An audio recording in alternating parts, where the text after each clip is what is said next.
नमस्कार. आजच्या भागामध्ये तुमच्या सगळ्यांचं मनपूर्वक स्वागत. आज आपण कुठे आलोय काही ओळखू येत आहे?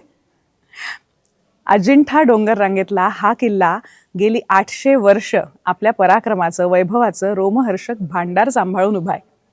हा किल्ला इतका तेजस्वी आणि सामर्थ्यवान आहे की हिंदुस्थानची राजधानी दिल्लीहून हलवून या किल्ल्यावर आणावी आणि इथून सगळ्या हिंदुस्थानचा कारभार चालवावा असा विचार मोहम्मद तुगलकला सुचला आणि त्याने तो साकारला देखील. अर्थात तो जिंकणं त्याला शक्यच नव्हतं.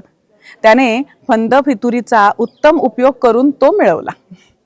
एकेकाळी दख्खनच्या पठारावर या किल्ल्याचा विलक्षण दरारा होता. आजही बुलंद असलेली किल्ल्याची तिहेरी तटबंदी आपल्याला किल्ल्याच्या रोमहर्षक गोष्टी सांगू लागते, अगदी 12व्या शतकातल्या. देवगिरी या नावामागेही एक दंतकथा आहे. एकदा शंकर पार्वती सारीपाट खेळत होते. त्यात शंकर पराभूत झाले आणि रागारागाने वेरूळच्या अरण्यात निघून गेले. पार्वती भिल्लिणीच्या वेशात म्हैसमाळच्या डोंगरात राहू लागली.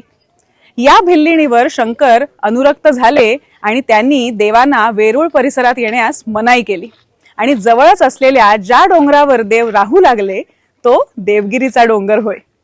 या डोंगरावर बांधलेला किल्ला म्हणून यास देवगिरीचा किल्ला म्हणतात. हिंदुस्थानी राजवटीचा हा प्राचीन दुर्ग आपल्या अभेद्यपणासाठी मशहूर होता.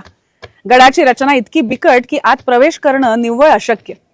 किल्ल्याभोवती 6 किलोमीटरची जबरदस्त तटबंदी आणि भोवती खतरनाक खंदक. बहुतेक ठिकाणी ती तटबंदी दुपदरी तर काही नाजूक जागांवर ती 3 पदरी. सगळ्या दरवाजांची रचना अशी की हत्तीला धडक मारण्यासाठी बिलकुल जागा नाही. अशा अडथळ्यातून जरी शत्रू आत आला तरी वरती जाण्यासाठी एक मोठी मोठ पार करावी लागे. त्यावेळच्या तंत्रज्ञानांना पुलीचा उपयोग चांगलाच माहीत होता. या मोठेवरचा चांबड्याचा पूल उचलून आत घेण्याची सोय होती. राष्ट्रकूट राज्यातील श्री वल्लभ याने इसवी सन 756 ते 772 या काळात हा किल्ला उभारला. भारतातील इतर कोणत्याही राज्यात दिसणार नाही असा हा किल्ला दक्षिणेच्या प्रवेशद्वारीच उभा असल्यामुळे दक्षिणेच्या इतिहासात त्याला फार महत्व होतं. किल्ल्याचा डोंगर 600 फूट उंचीचा असून त्याच्या भोवती 50 फूट रुंदीचा खोल पाण्याने भरलेला खंदक आहे. खंदकाच्या तळापासून 150 ते 200 फूट उंचीचा कडा इतका तासून काढलेला आहे की सापालाही वर चढून जाता येणं शक्य नाही. आपल्या महाराष्ट्राचा इतिहास किती प्राचीन आहे याची जाणीव इथे आल्यावर होते. खरंच आपण देशाविदेशात पोहोचतो, आपण बऱ्याच गोष्टी पाहतो, पण आपल्या महाराष्ट्राची शान असलेला हा देवगिरी आपण स्वतः येऊन बघायला हवा. शिवशाहीर पद्मविभूषण बाबासाहेब पुरंदरे यांनी किती सुंदर वर्णन केलंय, ऐकूया. प्रतिष्ठानच्या सातवाहनांपासून देवगिरीच्या सम्राट महादेवराय यादवांपर्यंत महाराष्ट्राचे वैभव कलेकलेने वाढतच गेले. वैभवाच्या प्रासादावर शिखर चढविले महादेवराय यादवाने.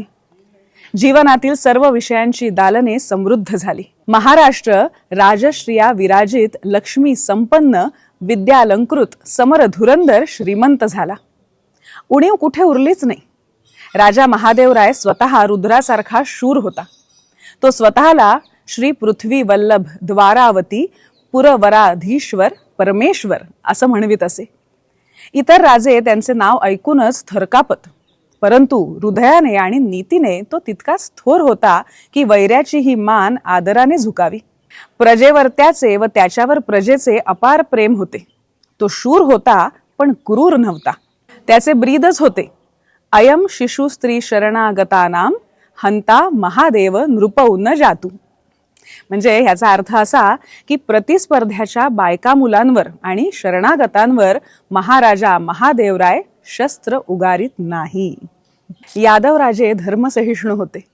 मुसलमान आणि पारशी लोकही यादव राज्यात आनंदाने नांदत होते. अरबांचा व्यापार चालू होता. महाराष्ट्रावर वैभवाच्या पौर्णिमेचा चंद्र सुधा शिंपित होता. त्यामुळे दिल्लीच्या सुलतानांचे लक्ष दक्षिणेकडे अभिलाषाने लागलेले होते. देवगिरीवर गोकुळ गजबजले होते. सौख्य दुधासारखे उतू जात होते. देवगिरीचे राजकोष संपत्तीने तुडुंब भरलेले होते. महाराष्ट्र दह्या दुधात भिजत होता. सोन्या मोत्यात सजत होता. कला कौशल्यात रमत होता. अध्यात्मात न्हात होता. महाराष्ट्र म्हणजे महंत राष्ट्र, म्हणून महाराष्ट्र.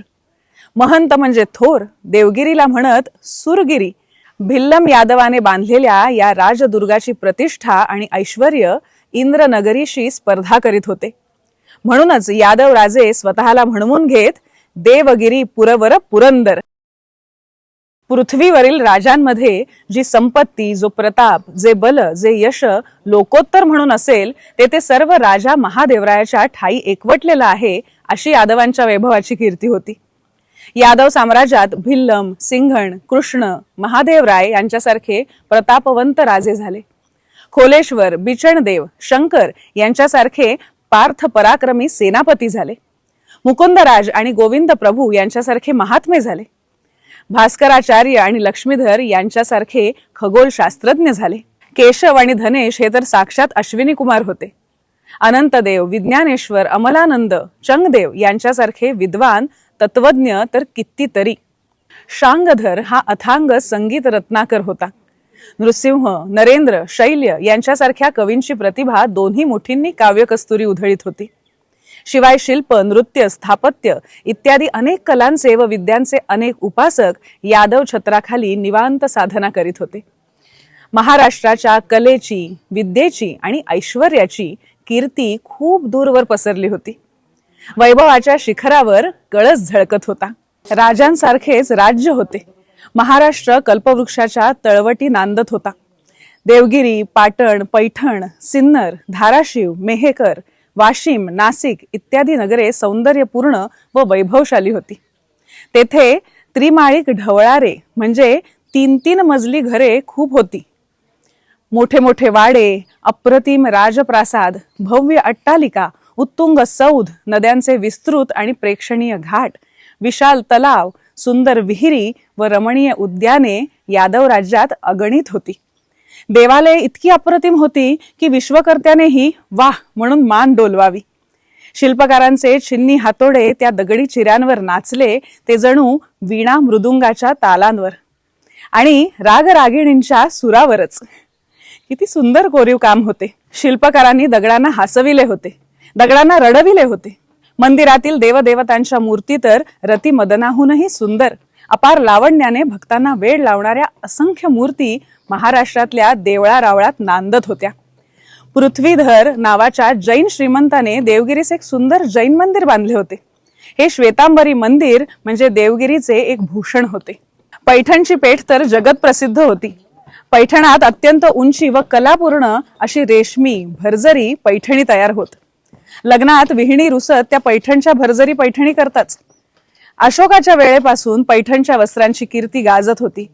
राजे लोक आहेर देण्यासाठी पैठणच्या वस्त्रांची आणि अलंकारांची निवड करीत. दगडावरती नक्षी कोरण्यात व कापडावरती कशिदा विणण्यात शिल्पकार आणि विणकर यांच्यात जणू स्पर्धा लागली होती. दोघांच्याही बोटांवर सरस्वतीने प्रसन्न फुंकर घातली होती. खरं तर आज थोडीशी तोंड ओळख करून देण्याचा आम्ही प्रयत्न केला. संपूर्ण किल्ला दाखवणं तर शक्य नाही. त्यासाठी काय करावं लागेल तर तुम्हाला इथे यावं लागेल आणि हा इतिहास आणि याची माहिती इथे येऊन अनुभवावी लागेल. हा आजचा भाग तुम्हाला कसा वाटला हे आम्हाला नक्की प्रतिक्रियेमध्ये सांगा. आणि अजून एक गोष्ट करायची, मधुरा वेलणकर साटम ही आपली यूट्यूब वाहिनी, तिला पसंती द्या, तिचा प्रसार करा आणि तिचे सभासद व्हा. अर्थात लाईक, शेअर आणि सबस्क्राईब करा. आणि तुम्हाला अजून अशा काय गोष्टी पाहायला आवडतील ते सुद्धा प्रतिक्रियेमध्ये सांगा. पुन्हा भेटूया पुढच्या भागामध्ये एका नव्या गोष्टीसह. धन्यवाद.